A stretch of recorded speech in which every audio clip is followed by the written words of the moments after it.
Welcome to the Rap Soul Podcast, where we dive deep into the world of music that moves our hearts and gets our feet tapping. This is the intersection of rap and soul music from the 80s, 90s, and 2000s. We appreciate you for listening. Share this podcast with a friend or family member who loves music as much as you do. The podcast is hosted by 12 Kyle. Next up, the Rap Soul Podcast. Welcome to another edition of the Rap Soul Podcast. I am your host, 12 Kyle. Thank you for tuning in to this episode. What I want to talk about on this particular episode is, did hip-hop help or hurt the black community? I came to this question because I actually saw a clip online. I'm sure most of you are familiar with the popular podcast Drink Champs with Noriega and DJ EFN.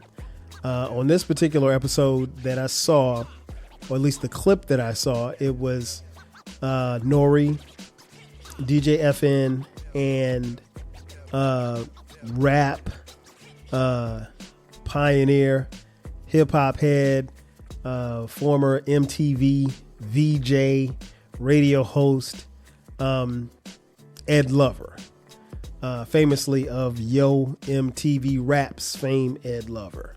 And Ed is hip hop through and through. I love Ed. Big fan, always been a fan of Ed's. But they asked Ed the question, did hip hop help or hurt the black community? And the clip made me stop and think that, because I've been accused of making excuses for hip hop. I don't think I make excuses for hip hop. What I will say is that I've never been one to blame the ills of society solely on hip hop, as if hip hop existed before 1971. And it didn't. I'm sorry, 1973. What am I talking about? 1973. Because hip hop just turned 50. So I've heard people say that, but I thought it was an interesting question. Did hip hop help or hurt the black community? I'm someone who has been around. I've seen hip hop grow since its infancy.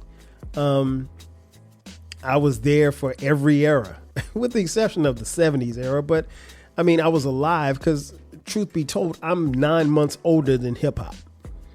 But that being said, I didn't get exposed to hip hop probably until I was about 8 or 9 years old. And back then it wasn't even hip hop, it was rap, right? And here on the Rap Soul Podcast, where we intersect rap and soul music from the 80s, 90s, and 2000s, what I want to do here is kind of dive deep into that question, because I think it really depends on what you're looking at and who you're actually talking to. I'll say this, hip hop did a lot, both good and bad. Let's start with the bad.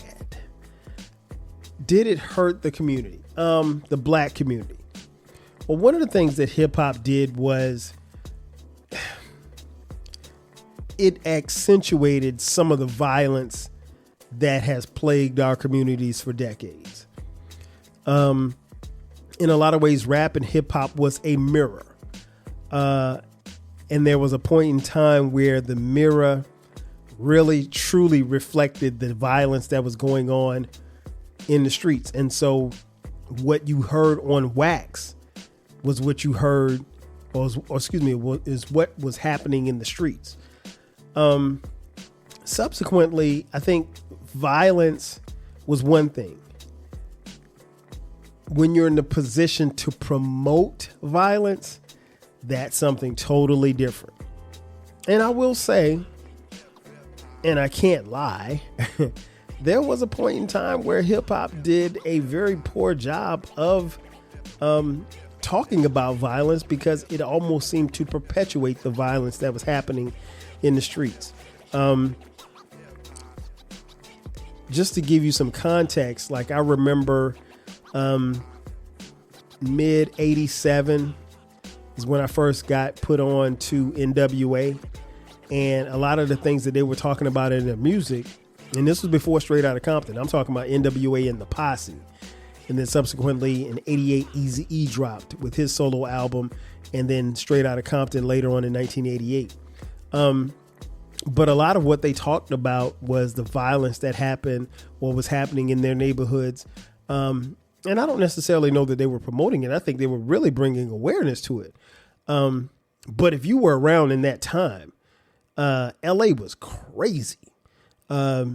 I would tell you to ask Uncle Dolomite or Baylor, two of my boys that are podcasters from LA, but they were small back then. But I'm pretty sure the people, their fathers and uncles and people in the neighborhood can tell you about how wild the late 80s was in LA. It was all over the news. The gang violence was crazy. I don't think that NWA promoted it. I think NWA probably brought more awareness than promotion. But I think subsequently there was an era of music, an era of hip hop in particular, that seemed to promote that it was okay to get a gun and shoot somebody, particularly if they look like you. But there's a flip side to that, and I'll get to that in just a second. So, in a sense, you can say that hip hop did promote violence.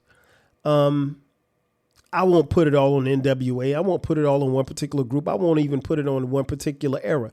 But I do think the earlier era of hip hop, rap, I think what they did was they brought it to your attention.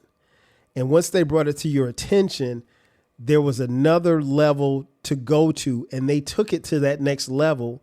Not these particular groups that I'm speaking of, but that next generation of rappers. And I think they promoted the violence. And they managed to kill a whole bunch of people without any type of consequences or going to jail or anything like that. So I would say that they promoted violence. So that's one thing. Number two, did it hurt the community? The black community in particular? Yes, because it did promote drug use. Now there's a difference. Well, I can't say drug use. Let me run that back. Instead of saying drug use, let me say promote drugs, because hip hop definitely shifted. There was a point in time in rap in the mid to late 80s where it wasn't even cool to do drugs. And that had nothing to do with the Just Say No to Drugs campaign. It was strictly about the fact that you were looked upon as a fool if you dealt with drugs. And then there was the 90s, where not only did the idea about weed changed, but also the idea of selling drugs changed. And, a lot of violence came along with that as well. And in hip hop, it flooded the markets. All of a sudden you had these drug kingpins, and it'd be easy to blame, society. It'd be easy to blame some of the people that are involved. But the reality is it was definitely promoted through the music. You can go through the music in the early stages of the golden era, and there was probably very to little mention of drugs. And by the time the 90s hit, everybody was either smoking weed or they were these cocaine kingpins. And then by the time the 2000s hit, it was just out of control. I mean, you literally had rappers naming themselves after drug kingpins. You literally had rappers who became these mafioso type guys. I mean, it was crazy. And, the music reflected it. Unfortunately, it did. And that wasn't always the case. So I will say this much. The drugs, the selling and using, it wasn't always a thing in rap. It wasn't always a thing in hip hop. I will say over a period of time, it became a big thing. And it did hurt. It did hurt because the drug usage, not only was it perpetrated and portrayed in the music, but, there was definitely a stigma that went along with it. And those stigmas hurt our community, the black community. But the flip side of that is that, it's promoting it, but the drugs had to get here somehow. But that's a whole nother story for a whole nother podcast. Number 3, did hip hop hurt or help the black community? It hurt it in a sense of it promoted sexual ideologies, promiscuity, the objectifying of women.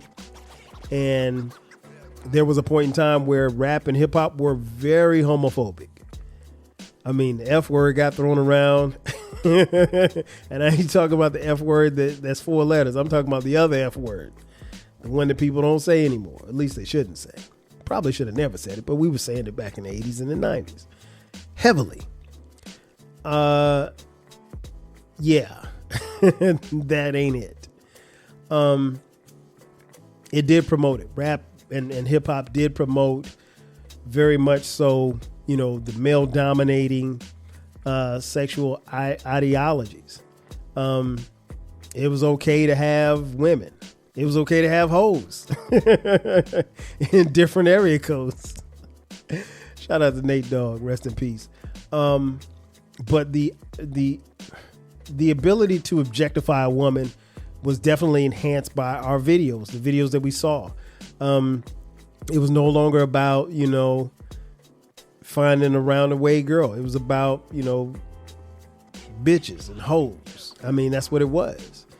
But the flip side of it is that, there were bitches and hoes long before rap came along. If we're being honest.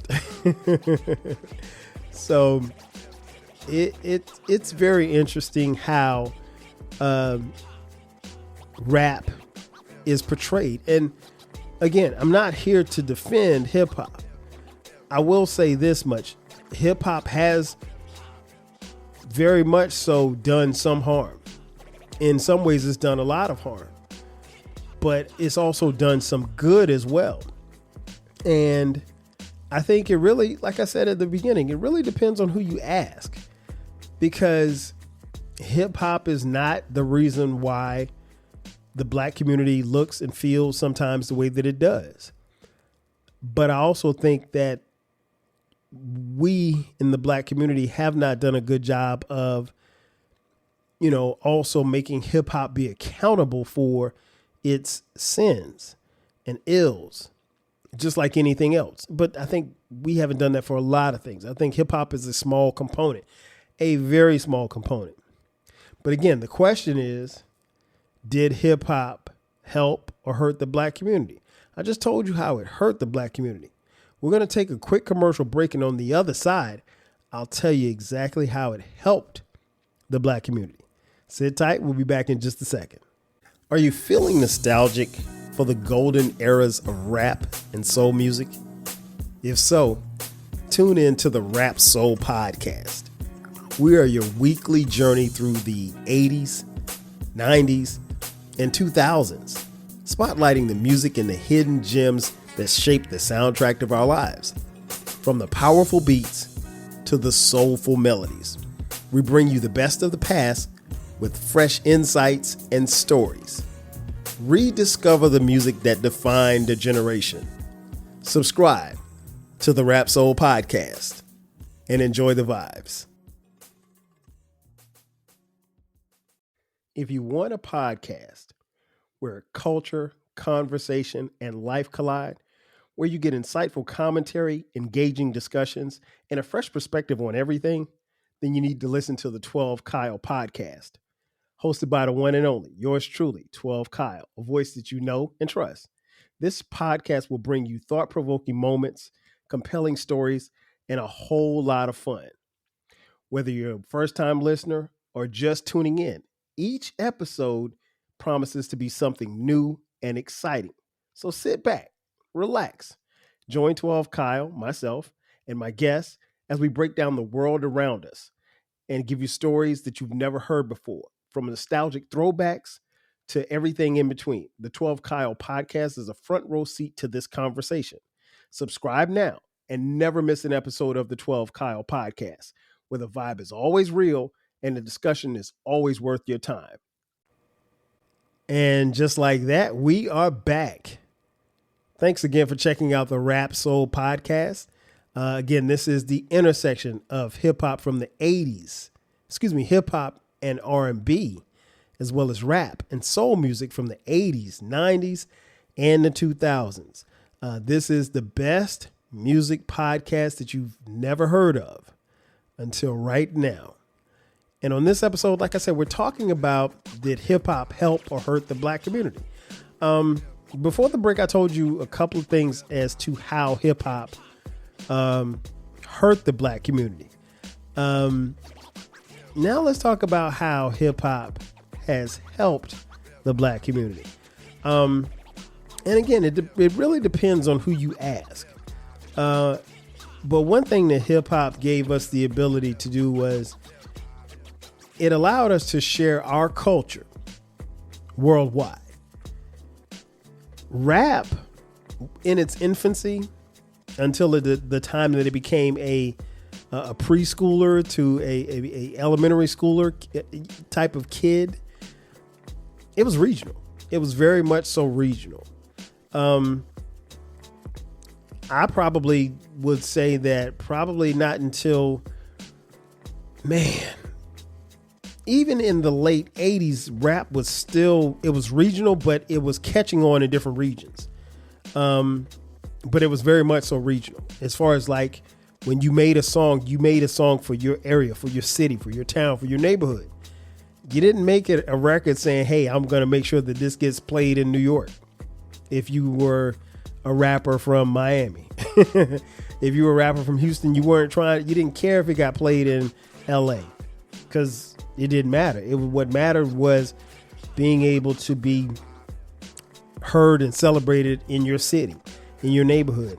One of the biggest things that artists always talked about back then was getting a kick out of was shouting out different hoods and things of that nature, because that's how it was. You really got a better feel for what was going on because you talked about what you saw and you shouted out different streets and you shouted out sometimes people, sometimes drug dealers or people in the neighborhood. But it allowed us to share our culture worldwide. It really did. It allowed us to branch out. It allowed us to be, and when I say us, I mean hip hop as fans, as well as the music and the culture. It allowed us to, it allowed the music to grow. It allowed the culture to grow. And like I said, it became worldwide. And that wasn't necessarily the intent. If you listen to a lot of the rappers from the golden era, they'll tell you like one of their biggest goals was always just to get played on the radio. That was huge. I mean, like, there was no money in rap. So for someone to get their record played on, one, to get a record deal, there were two things that most artists wanted to do. One, get a record deal, because if you got a record deal, you were somebody. Now, again, a record deal wasn't going to pay you a whole bunch of money, but at the time, if you're in the 80s, I mean, getting a record deal was a big deal. And then two, to get your records played on the air. There was nothing better than to hear your record on the air. You tell your mom, your dad, your sister, your cousins, everybody to tune in. That was like the ultimate props. Props really didn't get much better than that, than hearing your music on the radio. And for your loved ones and friends and families and homies to say, man, I heard you on the radio. I heard your new song on the radio. I can't believe it got played on the radio. That was the thing. Nobody cared about money at the time. But back then, we were able to let the culture grow. And hip hop grew as a culture.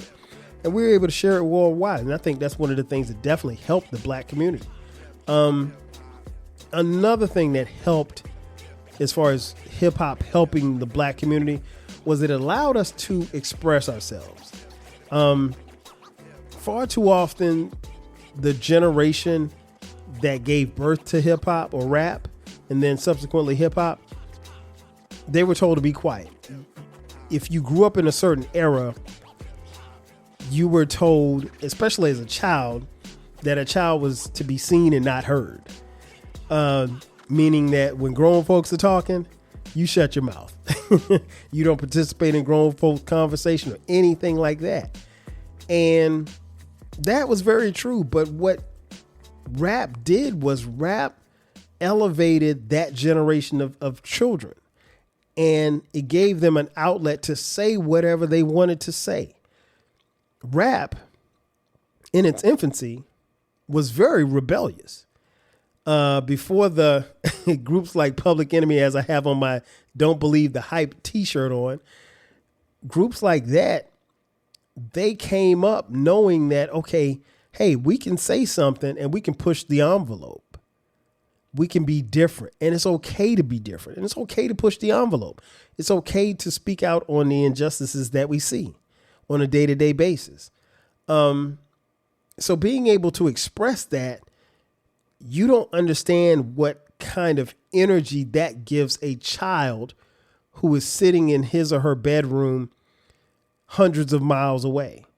You're explaining a neighborhood or a system that has literally had them in a chokehold for all of their lives. And now they get one chance to say something. And with that opportunity, they say everything they can say. So it was major when you had a group like NWA say F the police. That was major because nobody else had ever said that. And to speak out on police brutality, that was major because nobody else had done it.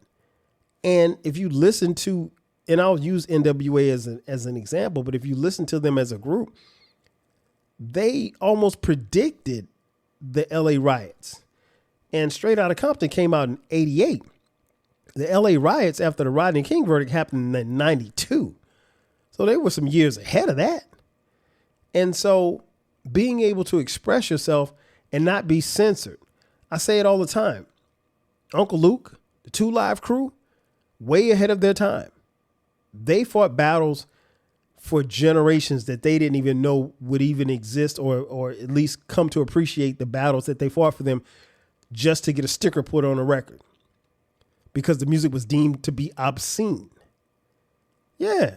I mean, like being able to express yourself like that, it does wonders. It really and truly does wonders. The third thing, hip hop, and this is pretty obvious. Hip hop helped the black community in the fact that it gave young brothers and sisters a chance to make money. Like I said earlier, when you first started out in rap, people just wanted to get they wanted to get a record deal and they wanted to get their records played on the air. That was it. But when you shifted towards the early 90s to mid 90s, when the money got into hip hop, everything changed. Money was a game changer. Money is truly and always will be a game changer, but it really and truly changed the game in this aspect because now all of a sudden it is money's coming in hand over fist. I mean, money is falling from the sky like sugar. And it was a great time. With the money came some responsibility, actually a lot of responsibility. But rap and hip hop allowed these young black kids to become millionaires and multimillionaires, in some cases billionaires. And the abilities that they had in rap and rap music allowed them to change, a lot of them to change their generation, their family for generations. And it was a quick ticket to the top. if you could rap and you were good at it, you felt like you could make some money. And there were a lot of people who got into rap who they were literally trying to make money. By the time the mid 90s hit, nobody was trying to get a record deal. Nobody was trying to get a record deal just to hear their records getting played. They wanted to get paid. Yeah, they wanted airplay, but they also wanted to get paid as well. And it was definitely good for the black community because it made a lot of black kids and young men and young women wealthy, some independently wealthy. It made them a lot of money. And, let's be honest. Not only did it make money for those who lived it and rapped about it, but it also made money for the culture. And it exploded our culture into something that we probably don't even think about as to how much the culture and how much people profit off of hip hop. And they still do to this day. Think about it like this. If you're watching your favorite TV program, when it goes to commercial, there'll probably be a commercial coming on that has some form of rap or some form of hip hop element in it. It's a given. I mean, like, it happens so much now that we don't even pay attention to it. It's unavoidable. Hip hop and hip hop's influence is in everywhere and everything. We are the culture. Hip hop is the culture. It is the most dominant culture. It is the most profitable culture. So it definitely helped the black community. What else? Hip hop also taught lessons.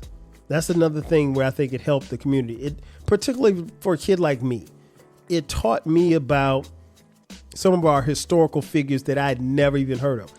And I say this all the time, and it's worth repeating. Like, when February would roll around in my middle schools and my elementary schools, and even in high school, they talk about Black History Month, and they talk about the same people in Black History Month. Martin Luther King, Frederick Douglass, Harriet Tubman, Rosa Parks. Those four. Oh, excuse me. And George Washington Carver. So that was 5. So that was like the Fab 5. Those 5 were always going to get talked about every Black history. And I speak as someone who went to a predominantly black elementary school, a predominantly black middle school, and a predominantly black high school. Malcolm X was never discussed in any of my classes. You know how I found out about Malcolm X? Hip hop. Initially, that was my initial foray into one Malcolm Little. And then subsequently, I read the autobiography of Malcolm X and went from there. But no, I didn't know anything about Medgar Evers. Never heard his name mentioned. I'd heard of Emmett Till, H. Rap Brown, the Black Panthers, but all of these entities were taught and mentioned in hip hop, in rap songs. And the cool part about it for me is that if I heard something like that mentioned, I distinctly remember Public Enemy referring to the Black Panthers. And I remember asking my dad, well, Dad, who's the Black Panthers?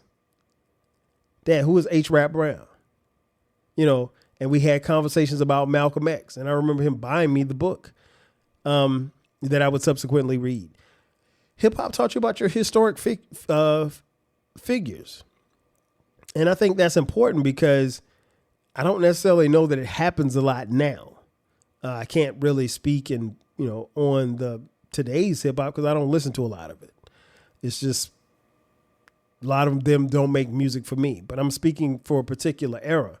But not only that, but I mean, like, one of the dope things about hip hop is that it always was able to transport you to different neighborhoods, different cities across the United States. So if you had some type of working knowledge about Seattle, if you're listening to a rapper like Sir Mix-a-Lot, when he references certain streets or certain neighborhoods, you could pick up on, context clues were everything. And so that's how I learned about the Bronx, the South Bronx, Queens, Manhattan, Harlem, Compton, Miami, Houston, all of these cities, Detroit, Cleveland. You learned about it through rap because some of your favorite rappers were from those places and they would talk about certain places. They would mention certain songs. Atlanta, I mean, Memphis, the list goes on and on. Dallas. But yeah, it taught you about places. It taught you about historical figures, and it taught you about yourself and your pride. So I think it definitely helped hip hop in that sense. I think hip hop also introduced us to other races. I think hip hop helped the black community in the sense of it allowed us to, intertwine, post civil rights with white kids. White kids became, very infatuated with hip hop, and rightfully so. And white kids became the main purchasers of the music and the genre. And I don't necessarily know that was a bad thing. I think that was something where, that exposure, I don't know that we could have asked for more. It really and truly introduced us to different races. And for some, it showed that we weren't what they thought we were. And for some, it showed us that we were just regular people, just like they were. So it did a lot, I think, for the black community as far as breaking down racial barriers. And I think that helps. I mentioned a little earlier in the first segment that, when I talk about violence, as far as how it hurt the black community, as far as promoting violence. And I mentioned that, I'd come back to this, and this is where this is the point that I want to stick with, and I'm sure many of you will follow me on this. While hip hop did a bad job of promoting violence, I will say this much, and it's not in defense of hip hop, it's just a fact. When you say things like it promotes black on black crime is a misnomer, right? It is something that really and truly doesn't exist in a sense of black on black, because here's the thing. Crimes are a function of proximity, meaning that you're more than, I think, 80-something%, let's just say 80%, you're more likely to commit a crime against someone that lives within a 2 to 3 mile radius of you. Meaning that if I'm in an apartment building and the music is too loud, I'm probably going to go next to my next door neighbor and talk to him about it. And if we get to fisticuffs or if we get to shooting at each other, some crime is going to happen because we're in proximity of each other. It's not likely that I'm going to go commit a crime on the other side of the city. Is it possible? Yes, it's possible. But if I live in Queensbridge, I'm probably not driving to Harlem just to commit a crime. I'm not. If I live in Florence, South Carolina, I'm probably not driving to Myrtle Beach to stab somebody. I'm probably going to stab somebody in Florence. That's the reality. So, again, crimes are a sign of proximity. And again, you have to understand that crime didn't just begin in 1973. Being promiscuous didn't just begin in 1973. Calling women bitches and hoes didn't begin just in 1973. And so when you understand all of that, you really and truly understand that while there may be a case that hip hop did hurt the black community, I think it's fair to say that hip hop did way more good than it did bad. And so in conclusion, I go back to the question, did it help or hurt? It probably did both. It probably did both. I will say this much though. And again, I'm not here to defend hip hop, but I'm also here to say that I'm willing to bet that it probably did more good to help to help the black community than it did to hurt the black community. And I think that's fair to say. And I think we have illustrations of how those things work. And I think ultimately the onus always falls on us because we're the consumer, and it also falls on the artist. We have to, one, make sure that the artists are doing what they're supposed to be doing, and we hold them accountable, but we also have to hold ourselves accountable too. You know, what kind of conditions are we living in to make people say or make rhymes that reflect that type of environment or atmosphere? You know, one of the most eloquent hip hop rhymes I've ever heard was "The Message" by Grandmaster Flash and Melly Mel and the Furious Five. The lyrics don't blow you away, but the picture that they paint in that particular song is very descriptive of a ghetto, a broken down, downtrodden place, godforsaken place that nobody would want to be. But there are people living here, and from these ashes, this is what was created. A perfect song to illustrate, hey, this is where we are. We didn't get here by osmosis. Help us here. Help us. Again, the drugs. You can promote drugs all you want. You can rap about it all you want. The drugs didn't get here by themselves. We know how they got here, and we know how they continue to get here. So, in saying all of that, did it help? Did it hurt? It really just depends on who you ask. In my opinion, it probably did a little bit of both, but it definitely helped more than it hurt. And I think we've all seen it all happen. And I don't think it's necessarily been a bad thing for the community. You tell me what you think. Ladies and gentlemen, that's going to do it for me. I am your boy 12 Kyle. This has been another edition of the Rap Soul Podcast. Be sure to subscribe to the podcast. The podcast drops every Monday at midnight. If you're on social media, follow us at the Rap Soul Podcast. Follow me at 12 Kyle on Twitter X, Facebook, Instagram, as well as the TikTok and Threads as well. If you're on YouTube, check us out. YouTube. Subscribe to our YouTube channel. We have both audio and video content on the channel. And if you'd like to contribute to the podcast financially, hit us up on Cash App. $TWELVEKYLE. And we also have the flagship podcast. It's called the 12 Kyle Podcast. That podcast drops every Thursday and every Sunday at midnight. You can find that podcast wherever you're listening to this podcast right here. And last but not least, folks, I want to thank you. I want to thank you again for tapping in to the Rap Soul Podcast. This is the intersection of rap and soul music from the 80s, 90s, and 2000s. This is the best music podcast that you've ever heard. Again, I'm your boy 12 Kyle. I'll catch you guys next time. 5 G's. Chill. Thank you for listening. This concludes the episode. Be sure to subscribe to the Rap Soul Podcast. You can find the podcast wherever you get your podcasts. Follow the podcast on social media. And feel free to continue this discussion on our Reddit page.